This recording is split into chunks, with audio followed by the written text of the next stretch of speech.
চলুন বৃন্দ আবৃত্তি শুনি বৈকুণ্ঠ আবৃত্তি একাডেমির বৃন্দ পরিবেশনায়। ভালো থাকবেন সকলে, হৃদয়ে বিবেক এবং মননে একাত্তরকে ধারণ করে। আমি কিংবদন্তির কথা বলছি, আমি আমার পূর্বপুরুষের কথা বলছি। তার করতলে পরিমাটির সৌরভ ছিল, তার পিঠে রক্ত জবার মতো ক্ষত ছিল।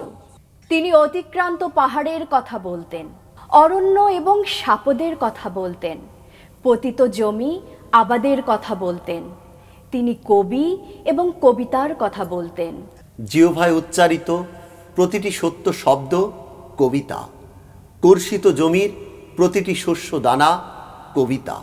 যে কবিতা শুনতে জানে না সে ঝড়ের আর্তনাদ শুনবে, যে কবিতা শুনতে জানে না সে দিগন্তের অধিকার থেকে বঞ্চিত হবে, যে কবিতা শুনতে জানে না সে আজন্ম কৃতদাস থেকে যাবে। আমি উচ্চারিত সত্যের মতো স্বপ্নের কথা বলছি, উনুনের আগুনে আলোকিত একটি উজ্জ্বল জানালার কথা বলছি। আমি আমার মায়ের কথা বলছি। তিনি বলতেন, প্রবহমান নদী যে সাঁতার জানে না তাকেও ভাসিয়ে রাখে। যে কবিতা শুনতে জানে না সে নদীতে ভাসতে পারে না, যে কবিতা শুনতে জানে না সে মাছের সঙ্গে খেলা করতে পারে না, যে কবিতা শুনতে জানে না সে মায়ের কোলে শুয়ে গল্প শুনতে পারে না। আমি কিংবদন্তির কথা বলছি, আমি আমার পূর্বপুরুষের কথা বলছি।